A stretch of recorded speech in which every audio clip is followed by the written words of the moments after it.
जो हमला हुआ उसके बाद सबसे पहले तो अमेरिका के रोल को डिस्कस कर लेते हैं कि अमेरिका की जानिब से पहले मार्को रूबियो ये कहते हैं कि इस हमले के बारे में हमें मालूम जरूर था लेकिन इसमें हमारी कोई इन्वॉल्वमेंट नहीं है, इसराइल ने सिर्फ हमें आगाह किया था।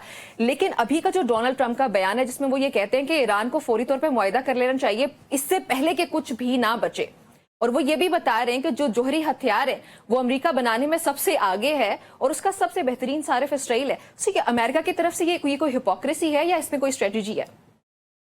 देखिए दो मुख्तलिफ बातें हो रही हैं। एक ये कि क्या इसराइल अगर अमेरिका इसमें ना भी इन्वॉल्व हो, अगर अमेरिका ना भी इन्वॉल्व हो, और हम नहीं कह रहे कि नहीं इन्वॉल्व, लेकिन अगर मफरूजे पे बात करें कि अगर अमेरिका नहीं भी इन्वॉल्व तो क्या इसराइल ईरान के साथ एक जंग करना चाहता है?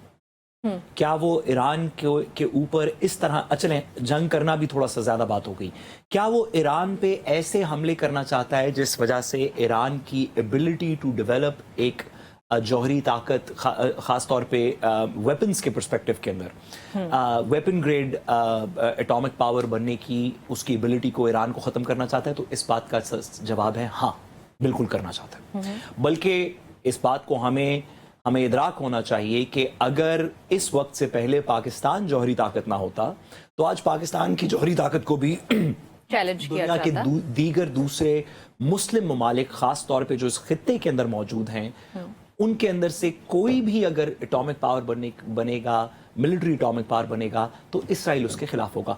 इवन वो लोग जो आज इसराइल के साथ हैं, लेट्स से कि यूएई बनना चाहे या कतर बनना चाहे, सऊदी अरब बनना चाहे, ओमान बनना, ये जितने मिडल ईस्ट के ममालिक हैं, अगर इनमें से भी जिनके ताल्लुकात इसराइल के साथ अगर अच्छे नहीं तो ख़राब भी नहीं हैं, वो आपस में डिप्लोमेटिक टाइज हैं उनकी कुछ की इब्राहिम अकॉर्ड्स के बाद, तो अगर वो भी बनना चाहे तो इसराइल की एक स्ट्रेटेजिक पॉलिसी है कि मुस्लिम पावर्स, क्योंकि इसराइल का असल मसला मुस्लिम पावर्स के साथ है कि फ़लस्तीन के अंदर क्या करेंगे, गज़ा के अंदर क्या होगा, वेस्ट बैंक में क्या होगा, ये जिन लोगों को जॉर्डन के अंदर धकेला जा रहा है, जिस फ़लस्तीनियों को, या इजिप्ट में धकेला जा रहा है, वो लोग अगर वापस आएंगे, अगर कल को जंग हो गई 1967 में जो इसराइल की 7 डे वॉर हुई थी जिसके बाद गोलान हाइट्स वगैरह इसने सीरिया से ली, उसके अंदर भी कोई एक मुस्लिम मुल्क नहीं लड़ा था, उसमें सीरिया भी लड़ा था, इजिप्ट भी लड़ा था, जॉर्डन भी लड़ा था, दीगर इस तरह के ममालिक भी लड़े थे।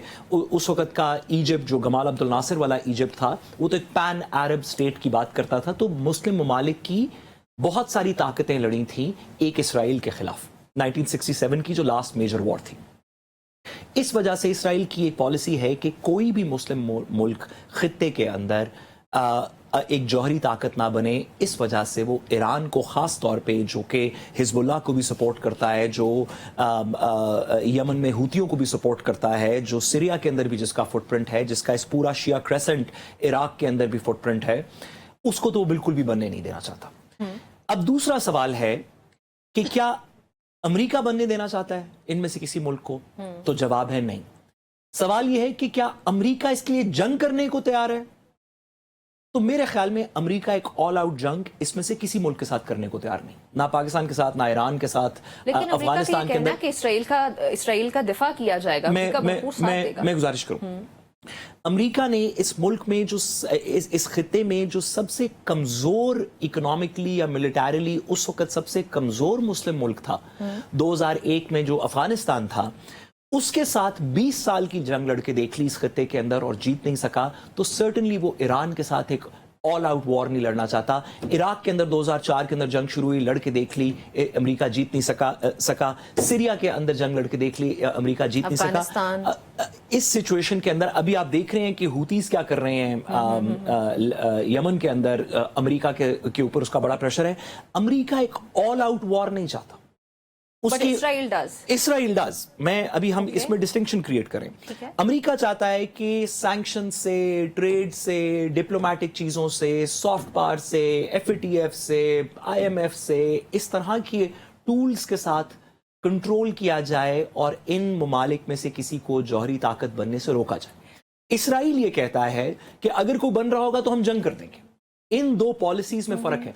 अब से 20-25 साल पहले का अमेरिका जो अफगानिस्तान में जंग नहीं हारा था, जो इराक में जिसने इतने रिसोर्सेज नहीं लगाए थे, जिसका यूक्रेन और रशिया का मसला नहीं चल रहा था अब से 20-25 साल पहले, जिसका ताइवान का मसला नहीं चल रहा था चीन के साथ अब से 20-25 साल पहले, उस तरह का अमेरिका मिडल ईस्ट में जंग करने को शायद तैयार होता।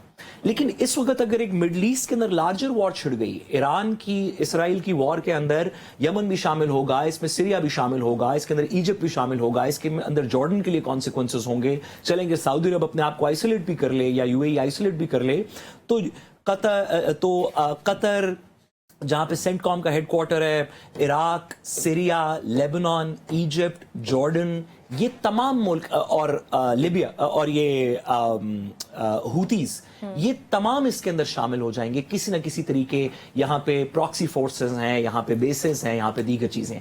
अमेरिका एक ऑल आउट जंग इस खित्ते के अंदर नहीं कर सकता, खास तौर पे एक ऐसी सिचुएशन के अंदर जहां पे ऑलरेडी नेटो और यूक्रेन वाली जो जंग है, रशिया और नेटो और यूक्रेन वाली जो जंग है, उसके अंदर मजीद थोड़ी सी कशीदगी आती नजर आ रही है। इसराइल का ये ख्याल है, मेरी नेतन्याहू की रीडिंग के अंदर, एक तो उनके डोमेस्टिक फैक्टर्स हैं जिस वजह से वो जंग चाहते हैं। उन्होंने इलेक्शन नहीं करवाया, अगर इस वक्त इलेक्शन हो गए तो नेतन्याहू बाय ऑल पोल्स हार जाएगा। शायद इस जंग से उसे मोदी की तरह कोई बेनिफिट लेने की कोशिश की जाए कि हम जंग कर देते हैं, मेरी पॉपुलैरिटी बढ़ जाए। कम अज कम इस जंग की वजह से उन्हें इलेक्शन तो मजीद और वो नहीं करवाएंगे और उनकी हुकूमत कायम रहेगी। एक उनका डोमेस्टिक रीजन है, एक उनका इंटरनेशनल रीजन है कि अमेरिका तो दूर बैठा है, जौहरी ताकत अगर ईरान की डेवलप हो जाए तो अमेरिका जाके तो उसको वो अटैक प्रॉबेबली नहीं कर रही होगी।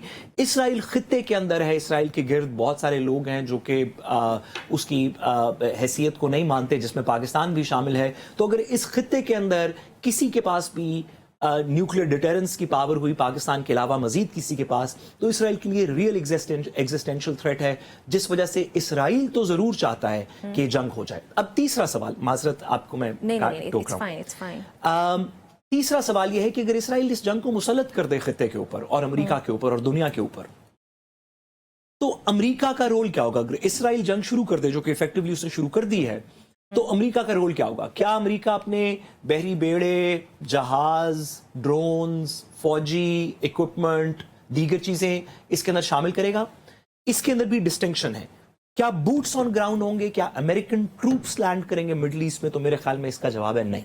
अच्छा, मेरा नहीं ख्याल कि अमेरिकन ट्रूप्स इस जंग के अंदर अमेरिका में मदद की जा सकती है, वो हथियार देगा जो कि पहले भी दे रहा है। F-35s हैं, B-2 बॉम्बर्स हैं, न्यूक्लियर सबमरीन्स हैं, एयरक्राफ्ट कैरियर्स हैं, इस तरह की वो तमाम चीजें करेगा, जिस वजह से आज ईरान के बयान के अंदर भी ये बात आई कि शायद ये बात दुरुस्त हो कि अमेरिका ने अटैक किया नहीं। बदल गई है ना, साथ साथ बंदे उतारना और अपने ड्रोन्स उतारना, अपनी वो बिल्कुल बदल गया। मेरा नहीं ख्याल कि अमेरिका बॉडी काउंट्स वाला कोई बूट्स ऑन ग्राउंड करेगा। आज जो मेरी रीडिंग थी, ईरान ने भी ये कहा कि अगर अमेरिका ने एक्टिवली सपोर्ट नहीं भी किया इस अटैक के अंदर, तो अमेरिकन मिलिट्री इक्विपमेंट यूज हुआ है, अमेरिकन इंटेलिजेंस यूज हुई है, अमेरिकन जो लॉजिस्टिक्स होती हैं किसी भी जंग को लड़ने के लिए, जिस तरह हम बहुत क्लोज अलायंस के अंदर चीन के साथ लॉजिस्टिक्स अपनी करते हैं, इसी तरह इसराइल जो है उसके भी अपने एलाइज हैं जिसमें अमेरिका सरफहरिस्त है। मेरे ख्याल में अगर दुनिया किसी तरीके से इस जंग को रोकने की कोशिश करे तो ज्यादा मुनासिब है। इस तरह की जंगें जो एक से ज्यादा ममालिक को इफेक्ट करती हैं, शुरू तो कोई कर सकता है, खत्म कैसे होंगी किसी लेकिन साथ साहब, माजत आमना, आपको मैं वेट करा रही हूँ, बस मुझे एक सवाल पूछना है साथ साहब से जो इनकी बात से ही रिलेटेड है। साथ साहब, आपकी बात सुनने के बाद मुझे ये समझ आया कि चले हम लोगों ने ये डिस्टिंग्विश कर लिया कि अमेरिका ऑल आउट वॉर नहीं चाहता जबकि इसराइल डज, लेकिन ऐसे कैसे हो सकता है कि अमेरिका की रजामंदी के बाद जो आज रात को अटैक किया इसराइल ने ईरान पे, ये अपनी मर्जी से फिर हो गया ये अटैक? जब हम कहते हैं कि अमेरिका ऑल आउट वॉर नहीं चाहता, तो अमेरिका के अंदर भी मुख्तलिफ पावर सेंटर्स हैं। पेंटागन क्या चाहता है, CIA क्या चाहता है, स्टेट डिपार्टमेंट क्या चाहता है, व्हाइट हाउस क्या चाहता है। चार इसके अंदर फैक्टर्स। ठीक हो गया। CIA के इंटरेस्ट क्या है, पेंटागन यानी डिफेंस डिपार्टमेंट के इंटरेस्ट क्या है, मार्को रूबियो और स्टेट डिपार्टमेंट के इंटरेस्ट क्या हैं जो डिप्लोमेसी करना चाहते हैं, और व्हाइट हाउस और डोनाल्ड ट्रंप के इंटरेस्ट क्या हैं। मेरा ये कहने का मकसद है कि इस वक्त लगता है कि पेंटागन जो पीट हेग्सेथ वाली पेंटागन है, कम से कम secretary defence, and white house जो डोनाल्ड ट्रंप है, ये जंग नहीं चाहता। अच्छा, क्या इसके अंदर दीगर फोर्सेस, सेंटकॉम जो पेंटागन के नीचे आती है, लेकिन सेंटकॉम जिनके अपने कमांडर हैं, CIA जो नेशनल सिक्योरिटी अपराटस को रिपोर्ट करती है, क्या ये फैक्टर्स इसके अंदर किसी जंग के लिए तैयार है, या कम से कम कोई असैसिनेशन स्प्री जो पहले भी 2023 के अक्टूबर के बाद इसराइल पे जब अटैक हुआ था उसके बाद जब हुई, क्या उस तरह की कोई एक्टिविटी करना चाहता है? अमेरिका के अंदर पाकिस्तान की तरह या दीगर कुछ ममालिक की तरह एक जगह से फैसले नहीं होते, उनके इंस्टीट्यूशंस इंडिपेंडेंट है, CIA अपने फैसले करता है एक पॉलिसी के अंदर रहते हुए, पेंटागन अपने फैसले करता है, स्टेट डिपार्टमेंट अपने करता है, व्हाइट हाउस अपने करता है। बहुत से ऐसे भी अदवार आए हैं पाकिस्तान के रिलेटेड भी ऐसे आए हैं जहां पे डिफेंस डिपार्टमेंट पेंटागन की पॉलिसी मुख्तलिफ थी और स्टेट डिपार्टमेंट की मुख्तलिफ थी। फिर अमेरिकन प्रेसिडेंट ने दोनों के दरमियान में एक फैसला किया। इसमें भी मेरा ख्याल है मिडल ईस्ट की जंग के अंदर भी अमेरिका के जो डिफरेंट इंस्टीट्यूशनल